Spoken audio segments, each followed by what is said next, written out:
Hello पिलाମାନେ जय जगन्नाथ।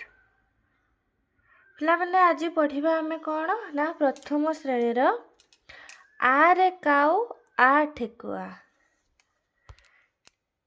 ଝୁଲଣା ବହିର ପିଲାମାନେ ଆଜି ପଢ଼ିବା ପାଠ 4।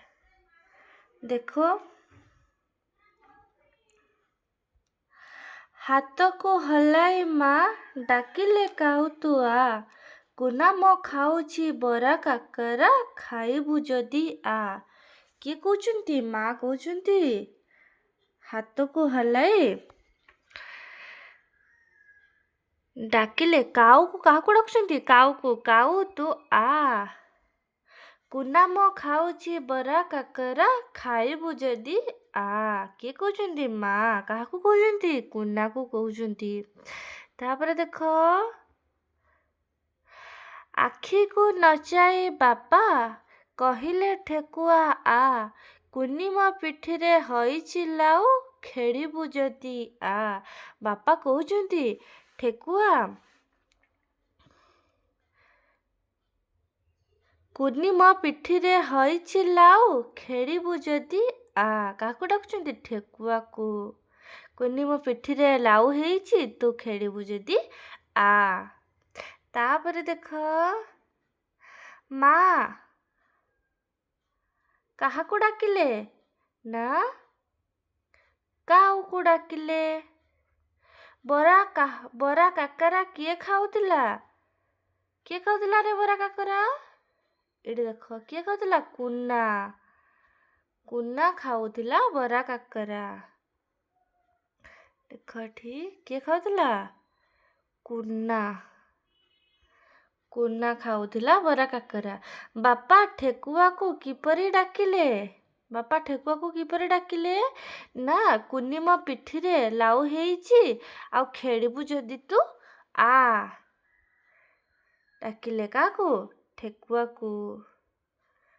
ତାପରେ ଦେଖ, କୁନି ବାପା କୁନିକୁ କେମିତି ଖେଳାଉଥିଲେ? କେମିତି ଖେଳାଉଥିଲେ? ନା, ଲାଉ କରିକି ଖେଳଉଥିଲେ। ଜେଜେବାପା ଜେଜେମା ତୁମ ସହିତ କିପରି ମଜା କରନ୍ତି? ନା, ଜେଜେବାପା ଗପ କହିଦିଅନ୍ତି, ଗେଲ କରନ୍ତି, ଆମ ସହିତ ଖେଳନ୍ତି, ବଲ୍ ଖେଳନ୍ତି। ଆଉ ତମ ଜେଜେବାପା ଜେଜେମା କ'ଣ କରନ୍ତି? କେମିତି ତମକୁ ମଜା କରନ୍ତି? କମେଣ୍ଟରେ କହିବ। ତାପରେ ଦେଖ, 2 ନମ୍ବର କ'ଣ କହିଛି? ତଳ ଚିତ୍ରଗୁଡ଼ିକୁ ଚିହ୍ନିବା। ଯେଉଁ ଚିତ୍ରର ନାମ ଆ ଅକ୍ଷରରୁ ଆରମ୍ଭ, ତା ତଳ କୋଠରୀରେ ରଙ୍ଗ ଦେବା। ଦେଖ, ଏଠି କ'ଣ କ'ଣ ଅଛି? ଆତ ଅଛି, ତ ଆତରେ ଆମେ କ'ଣ କରିବା? ନା, ରଙ୍ଗ ଦେବା। ଅଙ୍ଗୁର ଅରୁ ଆରମ୍ଭ ହେଉଛି, ଆଳୁ ଆରୁ ହେଉଛି, ତ ଏଇଠି ରଙ୍ଗ ଦେବା। ଆଖି ବି ଆରୁ ଆରମ୍ଭ ହେଉଛି, ତ ଆଖିରେ ବି ରଙ୍ଗ ଦେବ। ତାପରେ ଦେଖ, 3 ନମ୍ବର କ୍ୱେଶ୍ଚେନ୍, ଆ ଅକ୍ଷରରେ ଗୋଲ ବୁଲାଅ କହିଛି। କୋଉଟା ଆରେ? ଏଇଟା ଆ। ସବୁ ଆ ଅକ୍ଷରରେ କ'ଣ କରିବ? ଗୋଲ ବୁଲେଇବ। ବୁଝିପାରିଲ?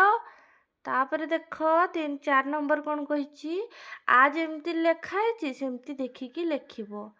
ଆ ଯେମିତି ଲେଖା ହେଇଛି ତା ଉପରେ ଉପରେ ମଡ଼େଇବ, ହେଲା? ତାପରେ ଦେଖ, 5 ନମ୍ବର କ'ଣ କହିଛି? ଅକ୍ଷର ଯୋଡ଼ି ଶବ୍ଦ ଗଢ଼ିବା ଓ ଲେଖିବା ପଢ଼ିବା। ଏଠି କ'ଣ ଲେଖା ହେଇଛି? ଅରଟ, ଆମର, ଗରମ। ଦେଖ, ଏଠି କ'ଣ ଅଛି? ଚଟ। ଚଟ ହବ କି ନାଇଁ? ଚଟ। ଏଠି କ'ଣ ହବ? ଆମ।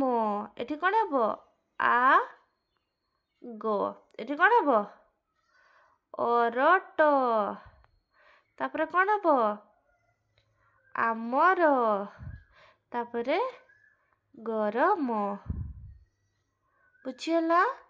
ତାପରେ ଦେଖ, ନେକ୍ସଟ କ୍ୱେଶ୍ଚେନ୍, ତଳ ଚିତ୍ର ଗୁଡ଼ିକର ନାମ କହିବା। ଏଇଟା କ'ଣ? ନା, କାଉ। ଇଏ କ'ଣ? କାଉ। ଇଏ ମକା। ଇଏ କ'ଣ? କାନ। ଇଏ କ'ଣ? ପାରା। ବୁଝିହେଲା? ତାପରେ ଦେଖ, 7 ନମ୍ବର କ'ଣ କହିଛି? ତଳ ଚିତ୍ରକୁ ଦେଖି ପଢ଼ିବା। ଗରା, ଚାରା, ଚାମଚ, ଆଚାର। ବୁଝିହେଲା? ତାପରେ ଦେଖ 8 ନମ୍ବର କ'ଣ କହିଛି? କୋଠରୀରେ ଦିଆଯାଇଥିବା ପରି ଆକାର ଲଗାଇ ଖାଲି ଘର ଲେଖିବା। ଦେଖ କ'ଣ ଅଛି? ଚ, ଚା, ଗ, ଗା, ମ, ମା, ଚ। କ'ଣ କହିଛି? ସିଏ କୋଠରୀରେ ଦେଇଥିବା ପରି ଆକାର ଲଗାଇ ଖାଲି ଘର କୋଠରୀରେ ଲେଖ। ଏମିତି ଲେଖିବ। କ'ଣ ଲେଖିବ? ମା, ମା ହବ କି ନାହିଁ? ସେମିତି ଛା, ଯା, ଗା, ରା, ଲା, ଟା ଏମିତି ଲେଖିବ ହେଲା। ତାପରେ ଦେଖ ଆକାର ଲଗାଇ ନୂଆ ଶବ୍ଦ ଗଢ଼ି ଖାଲି ଘରେ ଲେଖିବା। ଏଠି କ'ଣ ଅଛି? ରଗ ଅଛି, ରାଗ ହେଲା। ଗୋର ଅଛି, ଏଟା କ'ଣ ହେଇଯିବ? ନା ଗା ର। ଇଏ କ'ଣ ହେଇଯିବ? ମା ଗ। ଇଏ କ'ଣ ହେଇଯିବ? ରା ମ। ତାପରେ ଦେଖ ଅକ୍ଷର ଯୋଡ଼ି ଶବ୍ଦ ଗଢ଼ିବା, ଖାଲି ଘରେ ଲେଖିବା ଓ ପଢ଼ିବା। ଚଟ ହେଲା। ଇଏ କ'ଣ ହେଇଯିବ? ନା ଚାଟ। ଇଏ କ'ଣ ହେଇଯିବ? ଅ ର ଟ। ଇଏ କ'ଣ ହେଇଯିବ? ଆଚାର। ବୁଝିହେଲା? ତାପରେ ଦେଖ 11 ନମ୍ବର କ'ଣ କହିଛି? ତଳ ଶବ୍ଦ ଗୁଡ଼ିକ ପଢ଼ିବା। କ'ଣ ଅଛି?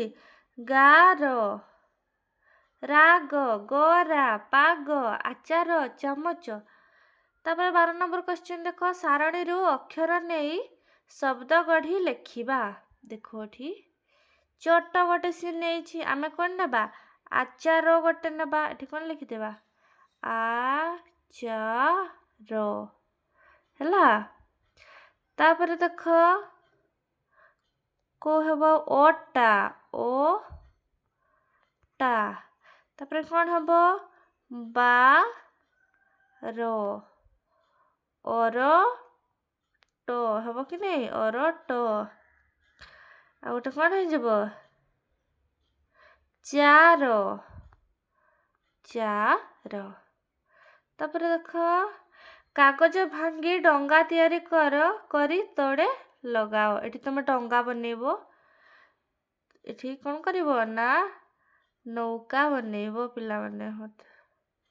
ଏମିତି ନୌକା ବନେଇକି ଏଠି ଲଗେଇବ ହେଲା। ତାପରେ ଦେଖ ସରିଲା। ପିଲାମାନେ ଭିଡ଼ିଓଟି ଭଲ ଲାଗିଲେ ଲାଇକ୍, କମେଣ୍ଟ, ସେୟାର, ସବସ୍କ୍ରାଇବ୍ କରିଦେବ। ରହୁଛି। ଜୟ ଜଗନ୍ନାଥ।